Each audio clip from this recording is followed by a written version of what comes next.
પાટીદાર અનામત આંદોલનને 11 વર્ષ પૂર્ણ. એસપીજીના રાષ્ટ્રીય અધ્યક્ષ લાલજીભાઈનું નિવેદન. લાલજી પટેલે હાર્દિક પટેલને આડે હાથે લીધા. વિસનગરમાં ફરિયાદ થઈ ત્યારે હાર્દિક વિસનગર લખવામાં આવ્યું હતું. એ વખતે હાર્દિકને કોઈ ઓળખતું પણ નહોતું.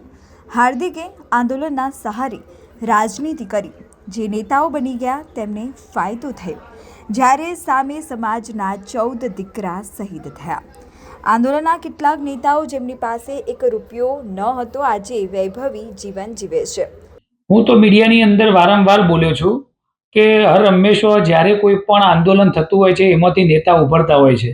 તો અમારું એ જે અમે 2012થી આ કલોલથી શરૂઆત કરેલી અને એના પછી 2012થી 2015 સુધી સંઘર્ષ કરતા લોકોની પબ્લિકની અંદર મૂકતા અમારી કમિટીએ 5મી જુલાઈ 2015 સોલા ભાગવત ખાતે પ્રદેશ કારોબારી એસપીજીની અંદર નક્કી કરવામાં આવ્યું કે ભાઈ આંદોલન માટે જે અમારા પર ફોન, જે મેસેજ, જે લોકોની માગણી છે કે ભાઈ તમે આટલું સરસ કામ કરો છો એસપીજી દ્વારા, તો તમે અનામત આંદોલન માટે કંઈ કામ કરો.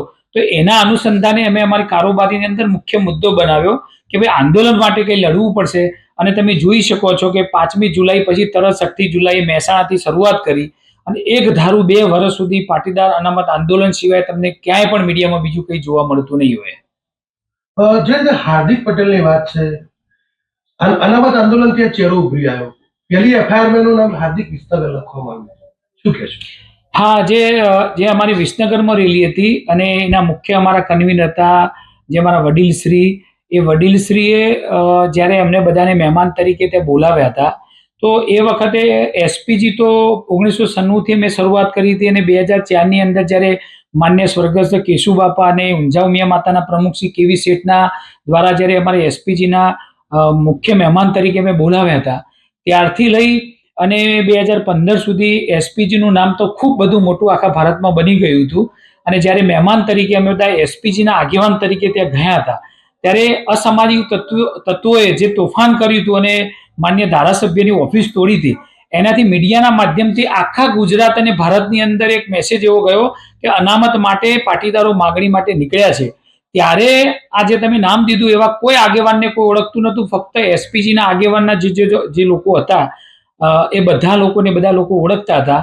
અને જ્યારે એફઆઈઆરમાં પણ તમે જોઈ શકો છો એ વખતની તો નામ આવ્યું તો અમારા બધાના ઓકે નામ આવે. એનું નામ હાર્દિક પટેલ વિરમગામ તરીકે આવ્યું હતું.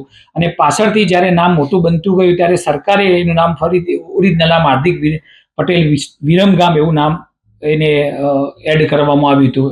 પહેલા શું નામ લખ્યું હતું અને પાછળથી શું નામ કર્યું? પહેલા તો હાર્દિક પટેલ વિસનગર હતું અને પછી એનું નામ જ્યારે એ રેલીથી જ્યારે આ તોફાન થયું, નામ બહાર આવ્યું અને બીજી બધી પણ રેલીની અંદર જ્યારે અમારે જવાનું થયું ને જ્યારે જેમ લોકો ઓળખતા થયા, પછી જે સમરી ભરવાની આવે છે એની અંદર એનું નામ સુધારીને હાર્દિક વિસનગરને બદલે હાર્દિક વિરમગામ એવું કરવામાં આવ્યું હતું. તો શું કહેશો, હાર્દિક પટેલે અનામત આંદોલનના કારણે રાજનીતિથી પોતાનો રૂપો શેક્યો? એ તો જગ જાહેર છે કે મેં કહ્યું ને, ઘણા બધા નેતાઓ અમારા અનામત આંદોલનના કારણે આજે તમે જોઈ શકો છો કે ભાજપ, કોંગ્રેસ અને આમ આદમી પાર્ટીની એ ધારાસભ્યો પણ ઘણા બધા બની ગયા અને ઘણા બધા આજે મોટા સંગઠનની અંદર પણ છે.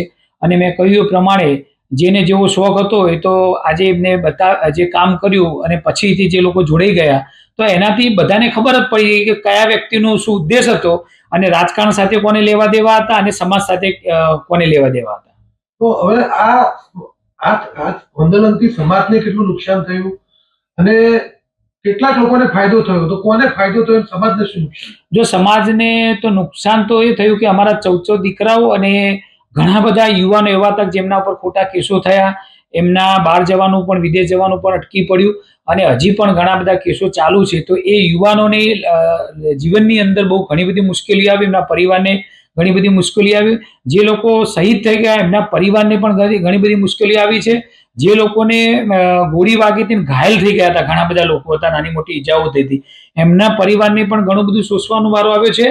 અને જે નેતાઓ બની ગયા તો પર્સનલ એમની લાઈફ અત્યારે તમે જોઈ શકો છો કે જ્યારે ધારાસભ્ય અને મોટા સંગઠનમાં જોડાઈ ગયા હોય કોઈ પણ પક્ષમાં, એટલે એ લોકોની આખી લાઈફ ચેન્જ થઈ ગઈ છે. જે તમે એમને કપડો, રહેણી કહેણી, એમને બોલવાનું, એમની ગાડીઓ, શોહરત તમે જુઓ તો અત્યારે દેખાય છે. અને પાટીદાર સમાજ એટલે વિદ્વાન સમાજ છે, બધાને ખબર જ પડે છે કે કોણ કોના માટે કામ કરી રહ્યું હતું. એટલે પૈસા એ ટાઈમે હાર્દિક જોડે નહોતા. જો ઘણા બધા નેતાઓ એવા હતા કે જે તમે પોતે બોલેલા છે કે અમે મીડિયમ ખેડૂત પરિવારમાંથી આવીએ છીએ, અને આજે તમે એમની રહેણી કહેણી મકાનો બધું જોતા હશો તો અત્યારે ખૂબ એ તમે મોટું જોવા મળે છે. અને મારે તો એના પ્રત્યે એવું કંઈ છે નહીં, એટલા માટે કે તમે જે પણ વિચારધારાથી જોડાયા હોય અને જે પણ જગ્યાએ હોય એનાથી અમારે કંઈ લેવા દેવા નથી. અમારે તો જ્યારે પણ કંઈ બોલવાનું થાય એટલે એમાં સત્ય બોલવું જ જોઈએ, અને સત્ય બોલીએ એટલે જે લોકોને ખોટા ગુમરાહ હોય એમને લોકોને ખબર પડે. બાકી સમાજ એ દર્પણ છે. આજે બધા જ લોકોને બધી ખબર હોય છે કે કોણ કોના માટે લડી રહ્યું છે અને કોણ શું કરી રહ્યું છે.